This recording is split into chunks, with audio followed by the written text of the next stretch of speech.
What's up, guys? In today's installment of Riding with Nate, I'm going to talk to you guys a little bit about something that happened today before I went to the gym. And also, I'm going to share some of my thoughts in regards to the trouble at the Capitol yesterday. So, first let me start with the story. So, today I had to go to the chiropractor, get my back looked at. I'm trying to get my back fixed up pretty good. Got injured a bit when I was in the military, so some of the injuries have gotten worse over the years. Now that I'm over 40 and also over 300 pounds, which I'm working on, but we'll save that for another day. So as I was going, I forgot my water today. So I stopped by the store to grab a gallon of water. So as I'm at the store, chilling with my gallon of water, or waiting to go in and get my gallon of water, I got a phone call, text, I think it was a text. Got a text message and a DM, and I was responding to the DM. And as I'm responding to the DM, I kind of hear like a little bit of commotion. It really wasn't that much of commotion as much as it was just, I heard two people talking kind of loud. So initially when I pulled into the parking space, there wasn't any vehicles on either side of me. So at some point I saw in my peripheral vision, I did see a vehicle pull up next to me, but I mean, what do I care? You know what I mean? I was in the process of finishing what I'm doing. I did glance over at the vehicle to see at least who it was or, whatever, because I know I was sitting in the car for a second. So it was a white guy, probably in his early 50s, right? So as I'm standing there, finished doing my DM, I hear the voices talking and I realize the two people are arguing.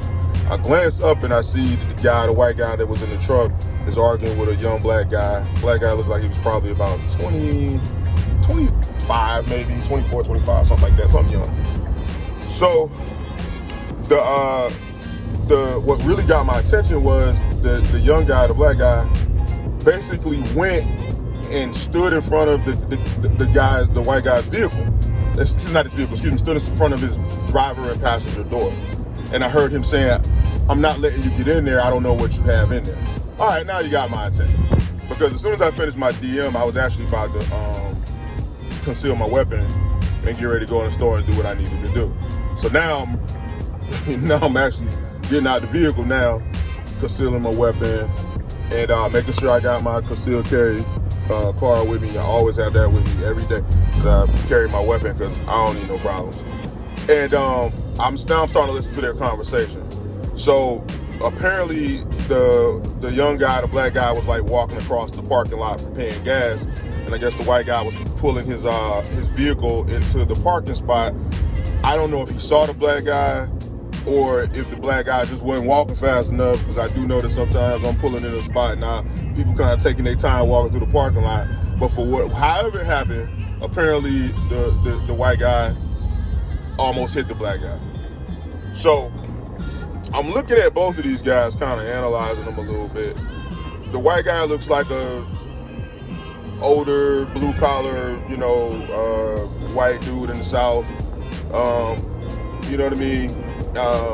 He didn't look like a bully or a tough guy or anything, but he just looked like whatever you think an older white dude in his early 50s in the South looks like.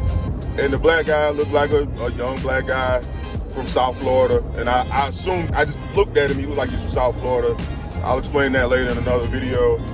But he had on a road guard vest, and I'm like, okay, he looks like he's doing construction right somewhere. And just as I'm thinking that, I hear the black guy talking to the white guy. He's like, "Listen, I don't know what you have in your car. I'm not letting you get in your car." He was like, "I don't want no problems, but you almost hit me, and all I'm saying is you almost hit me. I'm not trying to fight with you, et cetera, et cetera." So me listening to them, the white guy saying like, "Look, I'm not getting nothing out of my car. I need to put something in my car. I'm not worried about you." And he was saying that, but his posture and his body language said something else. So in my head, I'm going, okay, maybe he has a weapon, but it's in the car. But right now, he don't have it. So if I'm gonna say anything, it's probably a good time for me to say something. Now, typically, I pretty much, for the most part, mind my business when I'm out in public. But occasionally, I recognize there's a situation, I will engage in situations occasionally. Not all the time, but I will do it. And the only reason I will occasionally do it is I realize that I have a superpower, right? don't get me wrong, a lot of people have this superpower, but I have it specifically. I acknowledge it and I try to use it whenever I can. And my superpower is I'm bigger than most people. I'm bigger than most people walking around, right? I'm a big guy. When I walk in the room, people typically look up, people sizing me up, people admiring, whatever. I know that my size and my presence grabs attention. So both of these guys don't see me. I walk over to them, and as not to walk up on nobody and scare nobody, I tap on the tailgate of the truck, and then both of them stop and start looking at me. And then I ask both of them, I say, hey, to both of them, not looking at one or the other, I say, are you guys okay? All right? So now I'm making sure both, no matter which one of them responds to me first, they don't feel like I'm picking a side. All right? And I say, are you guys okay? Black guy starts to say, yeah, man, I don't want no trouble, but this guy almost hit me. The white guy saying, I'm trying to get in my truck and he won't move. These guys are almost chest to chest now. All right? And we know what's happening in the Capitol yesterday. We know the turmoil and the bullshit that's been going on in the country for a while. These guys are this quick. Now this situation, I see this situation playing out two ways, right? One, black dude cold cocks the guy, ends up beating him up, gets an assault charge. Looked like again, I'm just analyzing. He looks like a young guy, probably was a knucklehead at some point, but he's trying to get his life together a little bit from what I'm gathering from looking at him. Because he's here, and he said specifically a couple times, I'm not from here. He has a road guard vest on, so he's either in town doing some construction work, he's in town, he might be doing some road work, whatever. He's a contractor, he's not from here, right? Then it can go another way, right? White guy gets in the truck, gets whatever he's looking for, maybe come out, shoot the young man, kill the young man, right? Now you got this older white guy who was just coming to the store to get whatever he's gonna get, and he didn't kill somebody. Or you got this young black guy coming to the store for whatever he was gonna get, and he didn't hurt somebody. Both of them life screwed up. And I'm not gonna be the one standing in the internet generation with just my cell phone recording either this shit. So I said to both of them, are you good? Both of them are trying to plead their case. I ain't taking no sides. The black dude, I say to him, are you done? Like, do you have anything else to do in the store? Black dude said, nah, I'm just trying to leave. I said, cool, go ahead and go. He says, nah, I can't move because I don't know what he got in the truck. I said, don't worry about what he got in the truck. I'm not going to let him do nothing in the truck to mess with you. Because me and him go talk now. So I'm looking at the white guys I'm talking to. He and I are going to talk. So you ain't got to worry about him because he going to be talking to me. White guy's looking at me, kind of going like, I guess we finna talk. So me and the guy started talking. The white guy started asking him, hey, sir, are you good? He's like, yeah, he's trying to plead his case to me too. Oh, yeah, this guy's running up. I said, hey, man, don't worry about it. Are you good? I don't want him to tell me his story. I don't want to hear the story because I don't want either one of them to feel like I'm choosing your side, because I'm not choosing your side. I'm just diffusing a situation, right? I really think what happened today, I really think that it could have got bad, right? And I'm not super religious, and I'm not like a mystic and all that type of stuff, but I do believe that sometimes you get put in situations that you're built for so that you can shine and be who you are, right? So I diffused that situation, thankfully.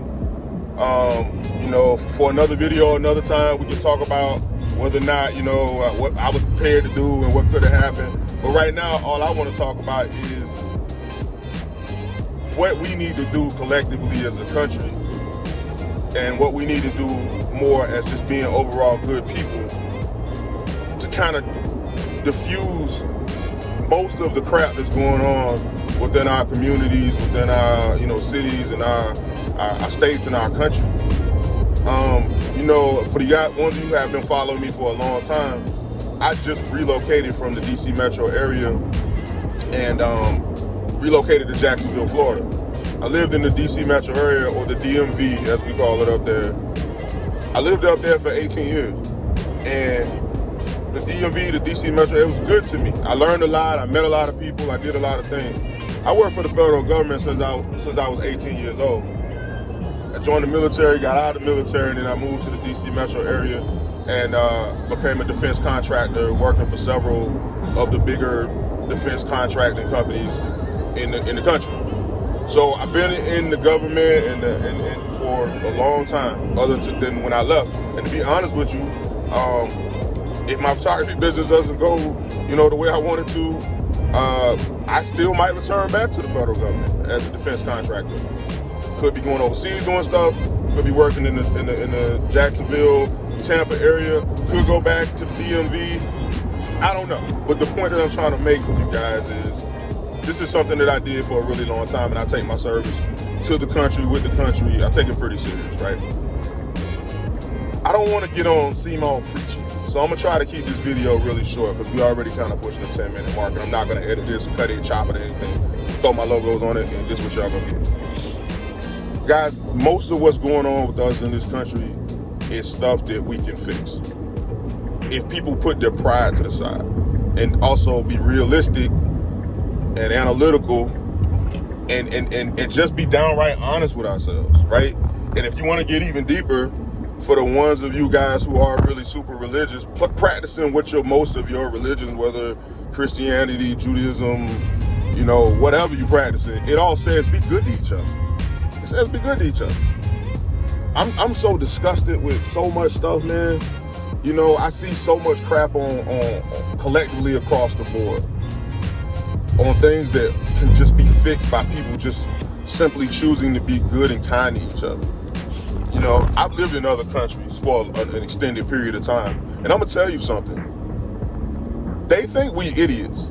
They think that we're a bunch of meathead, gun-toting, beer-swigging, cowboy shoot 'em up, gangbanger, freaky, hypersexual, overeating, overindulging bastards, man. You know what I'm saying? If you ever really want to know how other countries feel about us, just go sit in a room and with several people from other countries and put the news on and just be quiet and watch.